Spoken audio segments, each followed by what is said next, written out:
ساتھ خلقکم پیدا کیا تم کو من نفسن ایک جان سے واحدتن ایک سے وجعل اور کیا اس سے منہا اس سے زوجہا جوڑے جوڑے لیسکنا تاکہ سکون پکڑے الیہا اس کی طرف فلما تغشاہا پس جب ڈھانکا اس کو حملت حمل نے یعنی ہو گئی وہ حاملہ خفیفاً بوجھ ہو گیا فمرت پس چلی گئی اس سے وہ فلما اسقلت پس جب بوجھل ہو گئی دعوا اللہ پکارنے لگی اللہ کو ربہما اپنے رب کو وہ دونوں لئن آتینا کہ اگر نہ دے ہم اس کو صالحا نیک اولاد اگر دیں ہم ان کو نیک اولاد لنکونن من الشاکرین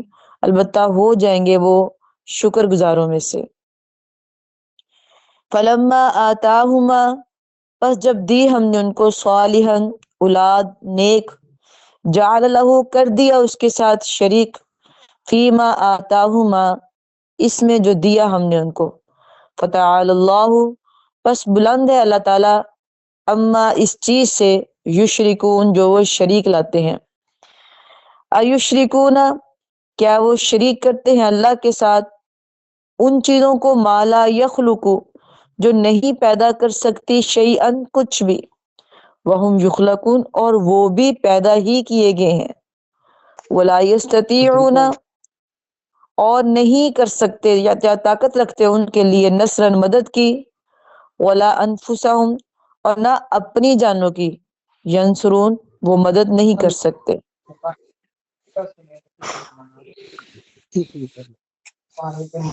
یہ ذکر ہو رہا ہے حضرت آدم علیہ الصلوۃ والسلام سے لے کے قیامت تک کے آنے والے انسانوں کا سب سے پہلے ان کا ذکر ہو رہا ہے کہ اللہ تعالیٰ نے سب سے پہلے آدم علیہ الصلوۃ والسلام کو اپنے ہاتھ سے بنایا هو الذی اللہ وہ ذات ہے جس نے تمہیں پیدا کیا یعنی اس آیت کے اندر اللہ نے اپنا تعارف بھی کروایا ہے ویسے تو ہمیں پتہ ہے اس بات کا کہ اللہ نے ہمیں پیدا کیا آپ چھوٹے سے بچے سے سوال کریں ہمیں کس نے پیدا کیا نرسری پریپ کا بچہ وہ کہے گا اللہ نے نرسری پریپ کا نہیں ہمارے گھر میں چھوٹے چھوٹے بچے ہیں وہ بھی یہی کہیں گے کہ اللہ نے پیدا کیا لیکن کیا کبھی ہم نے اس کی گہرائی میں جا کے سوچا ہے کہ جس اللہ نے ہمیں پیدا کیا ہے ہم اس کے شکر گزار یا ہم اس کو صحیح معنوں میں جانتے ہیں ہم اس کا حق ادا کرتے ہیں وہ اپنا تعارف اس لیے کروا رہا ہے کہ مجھے چھوڑ کے کہیں اور نہ جانا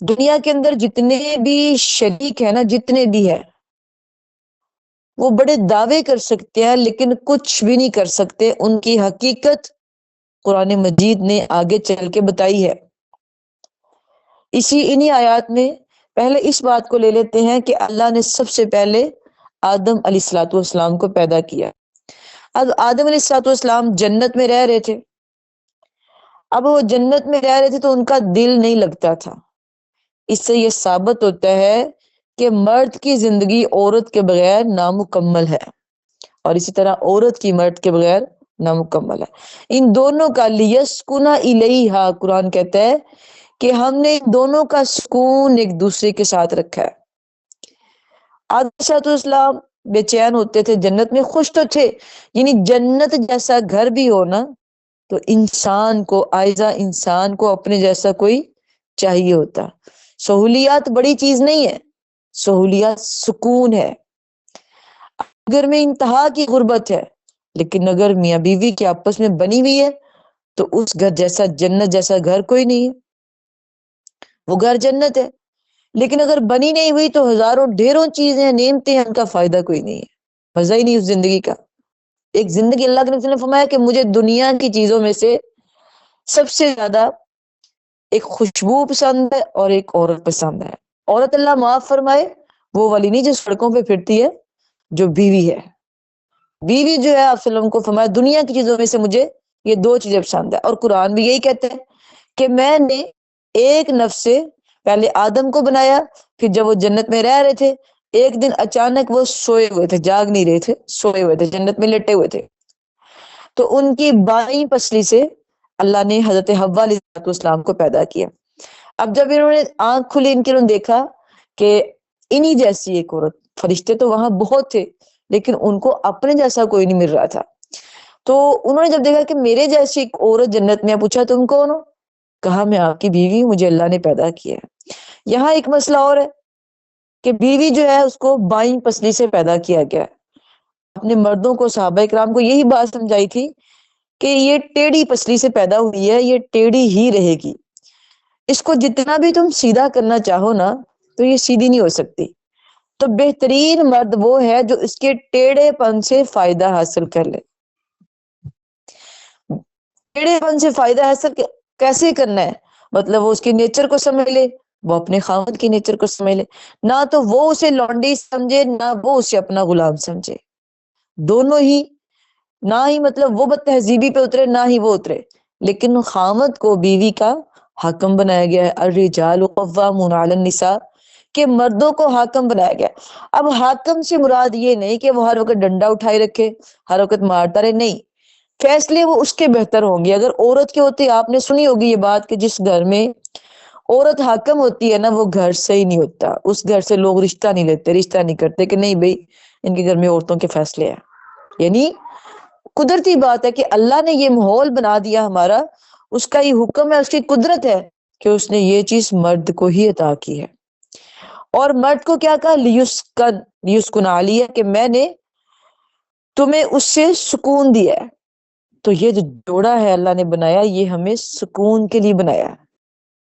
تو یہاں پہ اللہ نے یہ نہیں کہا کہ میں ڈھیروں دولت دوں گا پھر تم سکون حاصل کرنا۔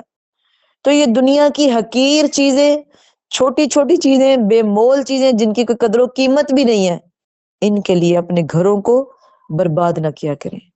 قرآن کہتا ہے کہ سکون ہے اس کا تو اس کے لیے سکون بنا کرے، اپنے خامد کے لیے سکون بنا کرے۔ خاص کر جب آپ پڑھ لیتی ہیں، آپ کے اندر عمل زیادہ آنا چاہیے تاکہ ان کو پتہ چلے کہ انہوں نے ترجمہ قرآن پڑھا ہے۔ پڑھ لکھ کے بھی آپ اسی جگہ پہ کھڑی ہیں جہاں آپ سال پہلے تھی تو پھر فائدہ کوئی نہیں ہے۔ یہ چیز، یہ چینجنگ آپ میں آنی چاہیے، احترام ادب جو ہے وہ آنا چاہیے۔ تو اللہ کہتے ہیں فلما تغشا۔ اب دوسری بات اس کے اندر آ رہی ہے، وہ یہ ہے کہ ہر جوڑا جو ہے نا وہ اولاد مانگتا ہے اللہ سے۔ شادی کے بعد پہلی بات یہی ہو جاتی ہے اللہ میں بچہ دے دے، پہلے جیسی بھی سوچ ہو شادی کے بعد یہی سوچ بن جاتی ہے کہ اللہ میں بچہ دے دے۔ اب ہر جوڑا جو مانگتا ہے، یہاں پہ کچھ کہتے ہیں کہ آدم علیہ السلام کا بھی تذکرہ ہو رہا ہے، لیکن کچھ کہتے ہیں کہ وہ بنی اسرائیل کی روایات ہیں ان سے نہیں لینا چاہیے۔ خیر، آدم علیہ السلام جو تھے ان کو اللہ نے پہلا جب بچہ دیا تھا، وہ مطلب کہ بنی اسرائیل کی روایت کے مطابق نا وہ دیا تھا، وہ حمل ان کا ضائع ہو گیا، پھر ضائع ہو گیا، تیسری بار جب اللہ نے ان کو بچہ دیا تو وہ مطلب بڑا ہو گیا۔ تو یہاں پہ جو بات ہو رہی ہے وہ یہ ہو رہی ہے کہ ان کو نا شیطان نے بہکایا آ کے کہ تم اس کا نام نا عبد الحارث رکھ لو، فلاں رکھ لو، فلاں رکھ لو، یہ بچ جائے گا۔ لیکن چونکہ وہ جنت میں پہلے اسے دھوکا کھا چکے تھے، پھر وہ بچ گئے اس سے۔ خیر آگے بھی حدیث تو ہے، لیکن اس کے بعد اللہ تعالیٰ کہتے ہیں کہ ہر جوڑا جو ہے نا وہ اللہ سے دعا مانگتا ہے، اللہ میں نیک صالح اولاد دے، نیک صالح اولاد دے۔ جب دے دیتا ہے اللہ، پھر کیا کرتے ہیں؟ پھر اس کے ساتھ شریک ٹھہراتے ہیں۔ پہلے کہتے ہیں ہمیں اولاد دے، ہم تیرا شکر ادا کریں، جب ہو جاتی پھر کیا کہتے ہیں؟ یہ بیٹا مجھے فلاں عامل نے دیا ہے، فلاں پیر نے دیا ہے، فلاں بزرگ کی وجہ سے مجھے یہ بیٹا ملا ہے، فلاں فلاں کی وجہ سے ملا۔ مطلب بہت ساری باتیں بنائی ہوئی ہے معاشرے کے اندر کہ اس نے دیا، اس نے دیا، اس نے دیا۔ دینے والی ذات اللہ کی ہے۔ اور یہ جو آیت نا اگر ہم ترجمہ اس کا پڑھ لیں، سمجھ لیں اس کو، تو کوئی بھی لڑکی کبھی بھی شادی شدہ ہے یا ان میرڈ ہے یا میرڈ ہے، وہ کبھی بھی کسی سے اولاد کا سوال نہیں کرے گی۔ اگر مرد پڑھ لے، کبھی وہ اپنی بیوی کو طلاق نہیں دے گا اولاد کی وجہ سے۔ یاد رکھے اولاد جو ہے نا مرد کی قسمت کی ہے، اور مال جو ہوتا ہے وہ عورت کی قسمت کا ہے۔ اور ہمارے ہاں گھر کیوں ٹوٹ رہے ہیں؟ عورت کہتی ہے اس کے پاس کچھ نہیں، میں نے اس کے ساتھ نہیں رہنا۔ مرد کہتا ہے اس کے بچے نہیں ہوتے، میں نے اس کو نہیں رکھنا۔ حالانکہ یہ دونوں چیزیں اللہ کے اختیار میں ہیں۔ ان چیزوں سے تعلق نہیں ہے زندگی کا کہ لازمی مطلب کہ دولت ہو تو رہنا ہے. ہاں اولاد کی ہر انسان کو خواہش ہوتی ہے، لیکن مرضی ہے اللہ کی، جس کو چاہتا ہے دیتا ہے، جس کو چاہتا ہے نہیں دیتا. تو اللہ تعالیٰ کہتے ہیں کہ پہلے مجھ سے مانگتے ہیں کہ ہم شکر کریں، پھر بعد میں میرے ساتھ شریک ٹھہراتے ہیں. فلاں نے دیا، فلاں نے دیا، آپ پوچھ کے. کچھ لوگ تو نام بھی ایسے ہی رکھ لیتے ہیں اپنے آپ کو، مطلب کہ ولیوں کے نام پہ غلام بنا لیتے ہیں. غلام فرید، غلام فلاں کا غلام، مطلب اپنا نام ہی ان. حالانکہ انسان کا غلام نہیں ہے، انسان اللہ کا بندہ ہے، اللہ کا غلام ہے انسان، اللہ کا بندہ ہے انسان کسی کا غلام نہیں ہے. ہر انسان کو اولاد دی ہے تو اللہ نے دی ہے، تو اللہ دیتا ہے، اللہ کا ہی شکر ادا کرنا چاہیے. اللہ کے ساتھ کسی کو شریک نہیں ٹھہرانا چاہیے کہ مجھے فلاں نے دیا، فلاں نے دیا.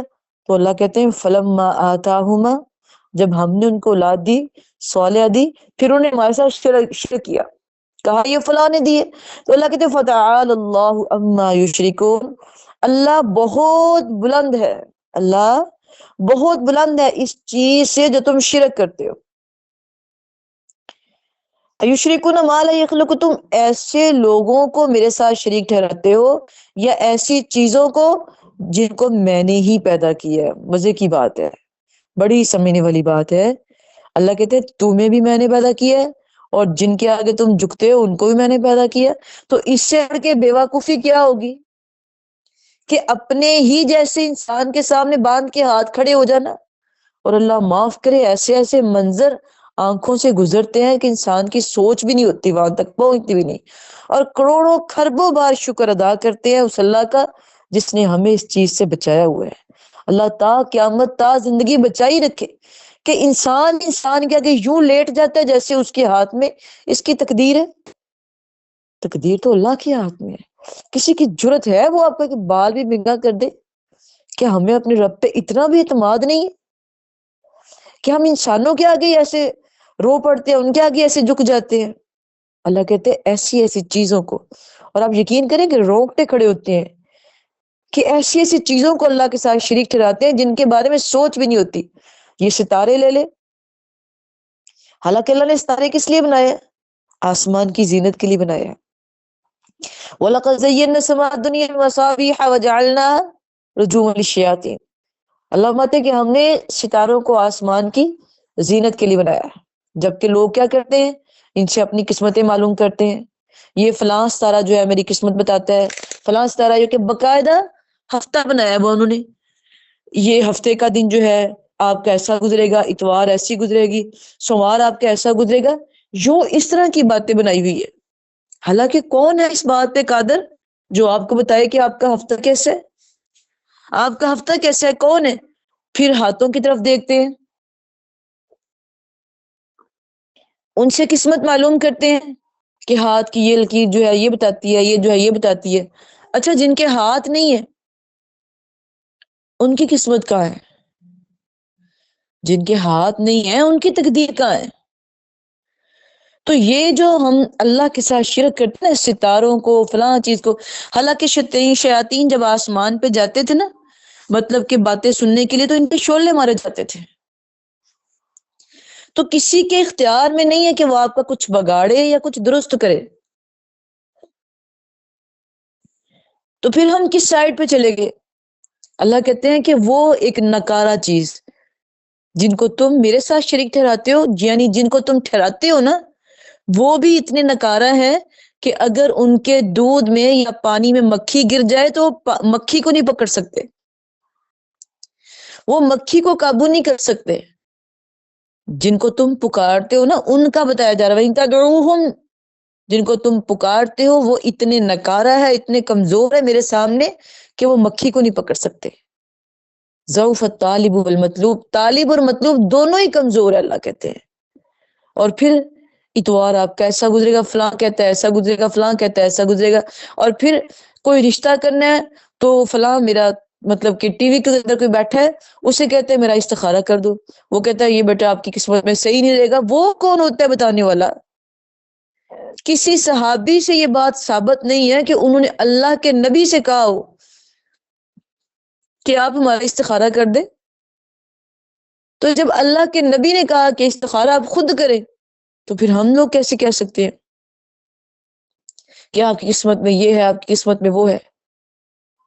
کسی انسان کے ہاتھ میں، اللہ کہتے ہیں میں نے کچھ نہیں رکھا، ستاروں سے قسمت معلوم کرنے والا اور ہاتھوں سے قسمت معلوم کرنے والا، یہ دونوں ہی ظالم ہیں۔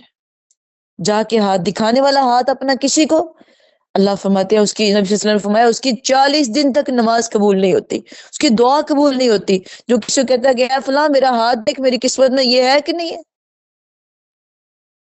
آپ پچھلی آیت میں پڑھ چکے ہو کہ اللہ کے نبی نے فرمایا میں غیب کا دعویٰ نہیں کر سکتا۔ جب نبی نہیں کر سکتا تو پھر کون کر سکتا ہے؟ کون اس قابل ہے؟ اللہ فرماتے ہیں کہ جو لوگ اللہ کے سوا اوروں کی عبادت کرتے ہیں وہ بھی اللہ کے ہی بنائے ہوئے ہیں، وہ بھی بالکل بے اختیار ہے، نہ وہ کسی نفع کے مالک ہے، نہ وہ کسی تکلیف کے مالک ہے، نہ وہ کسی کو پریشانی دے سکتے ہیں، نہ وہ اپنی آنے والی پریشانی روک سکتے ہیں، نہ وہ سن سکتے ہیں، نہ وہ دیکھ سکتے ہیں، نہ وہ بول سکتے ہیں، وہ کچھ بھی نہیں کر سکتے۔ یہ اللہ کہہ رہے ہیں۔ خود اللہ کے رسول صلی اللہ علیہ وسلم کے دور میں نا ایک صحابی تھے، ان کا نام تھا معاذ بن عمرو، حضرت معاذ بن جبل رضی اللہ تعالیٰ عنہ ان کا نام تھا۔ تو وہ نا یہی کام کرتے تھے، مطلب کہ نا بتوں کو توڑ کے آتے تھے، جا کے چپ کے مشرکین کے بت ہوتا ہے کسی کسی کے اندر نا بڑا جنون کہ اچھا یہ شرک کرتا ہے تو میں نے اس کو کرنے نہیں دینا، کوئی ہاتھ سے روکتا ہے، کوئی زبان سے روکتا ہے، پھر کوئی لاسٹ میں آ جاتا ہے کہ دل میں برا جانتا ہے، ٹھیک ہے یہ نہیں مانتا تو میں کیا کر سکتا ہوں۔ لیکن بہترین مومن وہ ہے جو ہاتھ پکڑ کے ایک بار روک دیتا ہے کہ تیرا یہ کام غلط ہے۔ اللہ کے نبی کبھی مومن وہ ہے۔ تو وہ نا ایسے کرتے تھے، جا کے نا چپکے سے مشرکین کے بت توڑ آتے تھے، کبھی لکڑی مارانی، کبھی وہاں پہ واش روم کرانا، ایسے کرتے تھے اور توڑ تاڑ کے برا حال کراتے تھے۔ تو خود حضرت معاذ جو تھے نا، ان کا جو باپ عمر بن جموع تھا وہ بھی بت پرست تھا، تو وہ بھی بت پرستی کرتا تھا۔ تو اب یہ کیا کہتے ہیں، یہ دونوں جاتے تھے نوجوان وہاں جا کے ان کے بتوں کے اوپر مٹی ڈالانی، کبھی واش روم کرانا، کبھی توڑ آنا، کبھی کچھ کرانا۔ ایک بار تو انہوں نے ایسے کیا کہ وہاں سے بت اٹھا لائے، لا کے نا اس کے راستے میں نا ایک پڑا تھا مردار کتا، وہ مرا ہوا تھا، اس کو باندھ کے نا اس بت کے گلے میں ڈال دیا، تو اس کو کھڑا کر دیا۔ اب جب صبح وہ اٹھا، اس نے دیکھا کہ یہاں پہ میرا بت نہیں ہے، تو بڑا پریشان ہوا کہ میرا بت کہاں گیا۔ تو پھر نا کوئی لمحہ ہوتا ہے ہدایت آنے کا، کوئی لمحہ ہوتا ہے کہ وقت ہوتا ہے کہ ہدایت آ جائے۔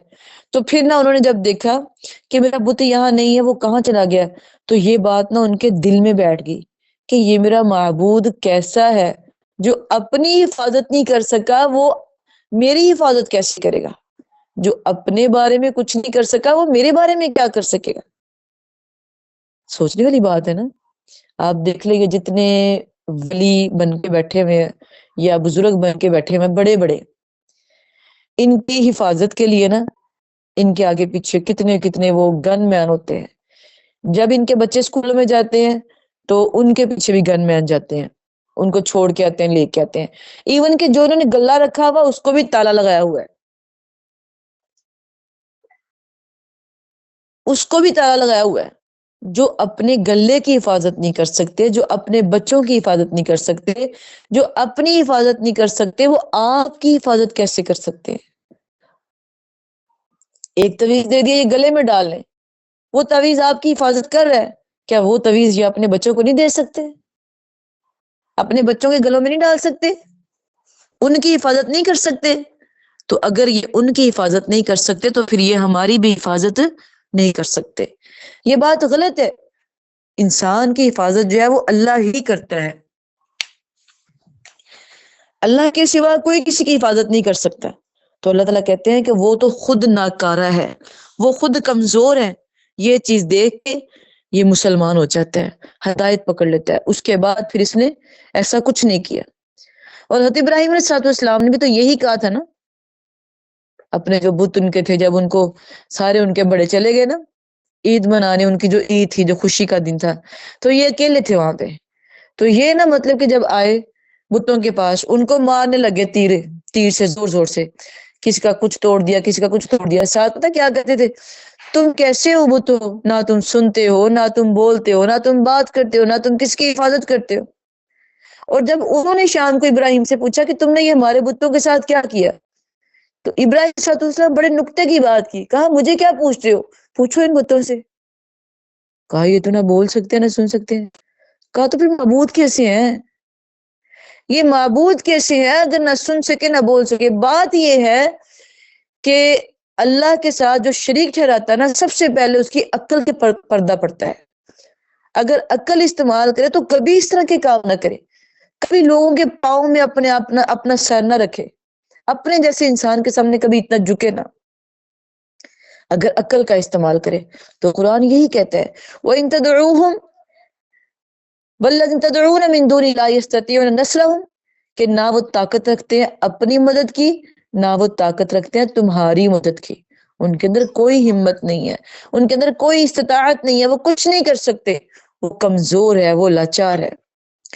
اور اگلی آیت میں اللہ فرماتے ہیں وَإِن تَدْعُوهُمْ